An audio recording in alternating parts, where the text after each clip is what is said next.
Советник нашего пророка Мухаммада, алейхиссаляту вассалям, на небе, ангел милосердия и дождя, который никогда не улыбается, он управляет всеми природными явлениями. Есть много вещей, которые нам нужно знать об этом ангеле, упомянутом в священном Коране и хадисах. Один из вопросов, который наиболее всего интересовал человечество на протяжении тысячелетий, это Вселенная. Одни ли мы в ней? Небеса, которым не видно конца и края, наполнены ангелами, и один из них – ангел Микаиль, который является одним из 4 великих ангелов. Он ответственен за дождь, который отвечает за естественные события в мире и за распределение средств к существованию животных, растений и людей. Наш пророк Мухаммад, саллаллаху алейхи вассалям, говорит в одном из хадисов: у каждого пророка были 2 советника из обитателей неба и 2 из обитателей земли. Мои 2 советника из обитателей неба – Джибриль и Микаиль, а из обитателей земли – Абу Бакр и Умар. Слышали ли вы когда-нибудь о первой встрече пророка, саллаллаху алейхи вассалям, ангелом Микаилом? Пророк, алейхиссаляту вассалям, вознесся на небо под предводительством ангела Джибриля и посетил каждое небо один за другим. Он увидел множество знамений Всевышнего Аллаха. Ему были показаны рай и ад. Когда он достиг 6-го неба, он впервые встретил пророка Мусу, мир ему. По одной из версий, после разговора с Мусой, наш пророк, алейхиссаляту вассалям, продолжил путешествие и встретился с ангелом Микаилем.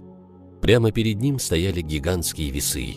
Его масштабы были настолько огромны, что они могли охватить расстояние между землей и небом. Наш пророк, алейхиссаляту вассалям, подошел к Микаилю и поприветствовал его. Микаиль ответил на приветствие и сказал: «Не было уммы лучше твоей, и благословения, которые были даны им, никогда не были дарованы никому до них. Степень твоей уммы выше, чем других. Блаженны те, кто следует за тобой. Позор тем, кто не любит тебя и не следует твоим путем». Рядом с Микаилем было так много ангелов, что их было трудно сосчитать. Эти ангелы, служившие под предводительством Микаиля, также обратились к нашему пророку, алейхиссаляту вассалям, и сказали ему: «Мы посылаем тебе благословение и приветствие. Когда бы ни выпал дождь или снег 1000 лет назад при сотворении пророка Адама, и до сих пор за каждую каплю был ответственен отдельный ангел. Эти ангелы беспрекословно выполняют свои обязанности. Ангелу, который выполнил этот приказ, больше никогда не будет велено повторно выполнить его. Подумайте только, сколько их.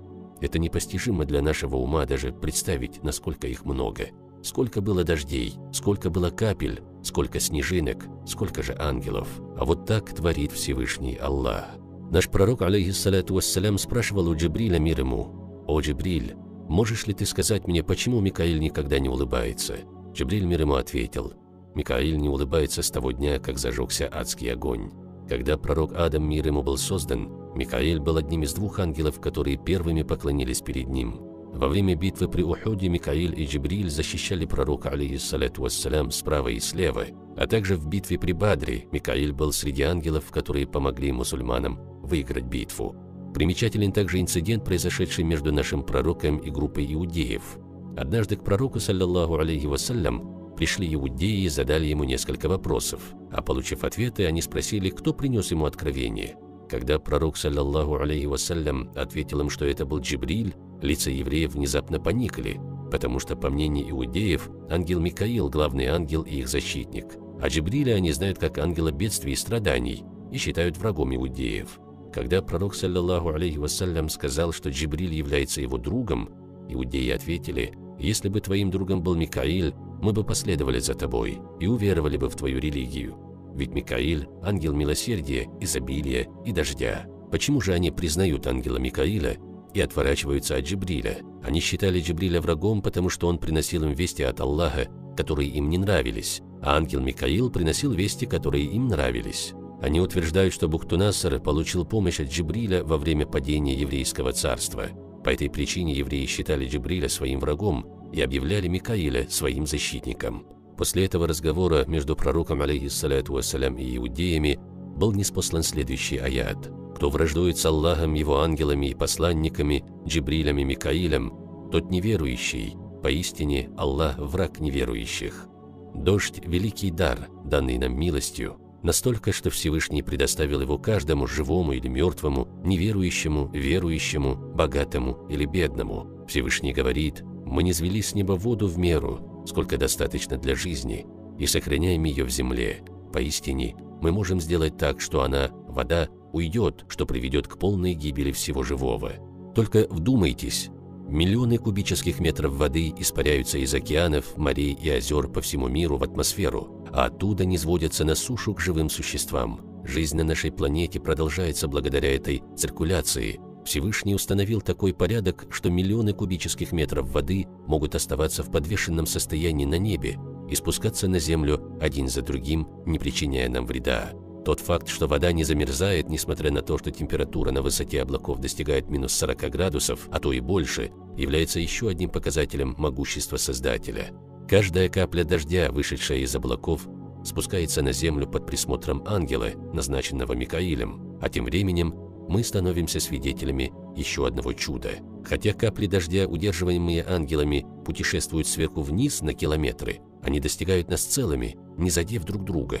В противном случае посмотрите, что произошло бы, если бы дождь шел массой, а не каплями. А теперь представьте, как вода из огромного облака спускается на землю так. Объект, упавший с высоты 1200 метров, постепенно ускоряется и при достижении Земли достигает отметки 560 км в час.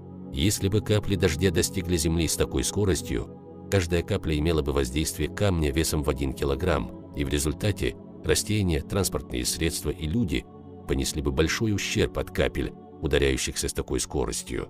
Но такого не происходит, поскольку, как бы ни падали капли, их скорость не превышает 10 км в час. Вода, испаряющаяся из соленых океанов и мутных ручьев, спускается с облаков на землю в чистом пресном виде. Всевышний говорит: если бы мы пожелали, то сделали бы воду горькой. Почему же вы неблагодарны?